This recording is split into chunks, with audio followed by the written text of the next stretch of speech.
Hey guys, we're here to talk about the last stages of our Van Gogh pop-up chairs. So here is my little pop-up chair. Now yours should have a pattern down here on the floor and two extras like windows and lamps, things like that in the background. And I haven't done that just because mine's just sort of a quick down and dirty example for you to look at.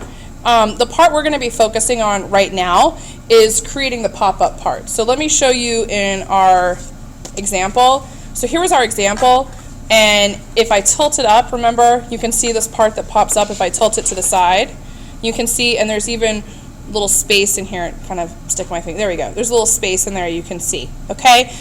So what we're going to be worrying about right now is how to make this part of our chair pop up. If I lay it flat, it's this part of our chair.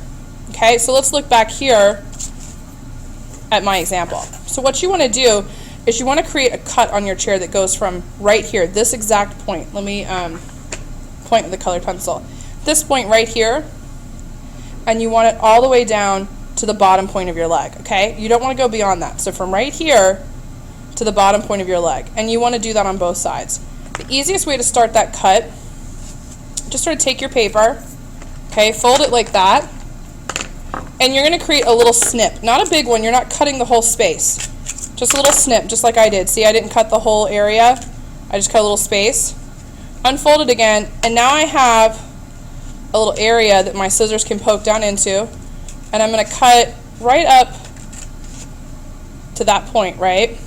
And then I'm going to flip it around, and I'm going to cut all the way down to the bottom point of my chair, okay?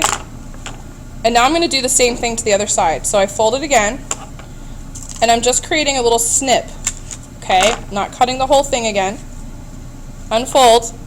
Now I'm able to put my scissors into the snip, snip, snip, snip, go up, right to that point, flip it around, and I'm going to go down to the bottom of my chair, okay? So just to help you, now you can see if I wanted to, I could put my fingers all the way through, right? And now all you do is you just sort of toggle with it for a second. Some people say it helps if they sort of fold forward like that. And as you can see, now I have my little chair that pops up. Now the only issue is if I turn it to the side, it's all see-through through here. And I want to have the wall here, and I want the floor here. So in the next step, we'll talk about how to do that. All right, now we're on to the very, very last phase here of our chair. And so what you're going to do now is you're actually creating this back wall area and this floor area.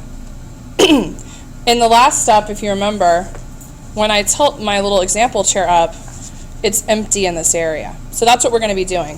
What I've done is I've pre-cut a bunch of little rectangles for you, okay? And you want to take that rectangle and just fold it in half. And they're not perfectly cut rectangles, and that's okay. There's my little rectangle. And then I want to fold my chair up as if it's going to sit there, and see how it's kind of hard to show, but I'm actually going to fit my rectangle in here. And this isn't, I'm not gluing it or anything like that, I'm just placing it there.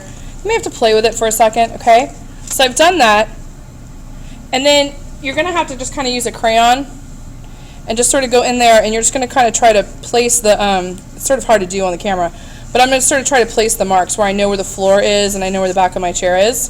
And I take that off. If you can see, here's my paper, and I made a mark for the, this is the floor, and then it's really hard to see, it's very faint, but I do have a line there, and that's where my wall is. And so I know that this part, because this is my wall, has to be green, and this part, because this is my floor, has to be red. So I'm going to go ahead and color those areas in.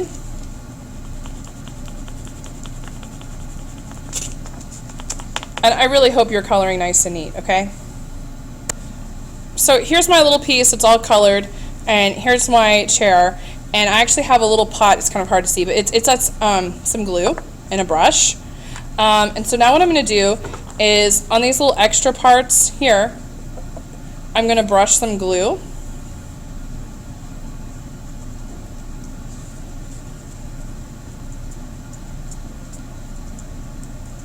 And this is not a perfect art, so there's going to be a little bit of, you know, wiggle. How can I make this work? Fold it back up, okay? Fold my chair up, and I'm going to try to do it sideways just so you can see better. but you want to mash this into your chair. You can pinch in little areas if that helps. You might have to hold it for a few seconds. People are always afraid of doing that, and I don't really understand why. It's not a big deal to have to hold it for a few seconds, right? And I'm sort of adjusting, and you can sort of see in there where it's already starting to work. All right, I think my glue has glued well enough for me to sort of set it up. And now I can, and you can see I'm having to fold to adjust. That's okay. So now you can see here I have my little chair, and when I turn it sideways, if I look in there, it's no longer see-through. I have the wall behind me, and I have the bottom of the chair. Now, while it's drying, I always like to go sit it up against something. So if I was going to sit on my desk, I just let it sit up against this glue so it can kind of balance. That way the glue dries in this position. It helps it to stand upright. You can put it against the walls of my back countertop. All right? And I'm going to go ahead and upload this video to the blog. So if you forget some of these steps, you can go visit the blog and you can rewatch this on your own time and actually see the examples all over again. Okay? So I hope this helps you make your Van Gogh pop-up chairs.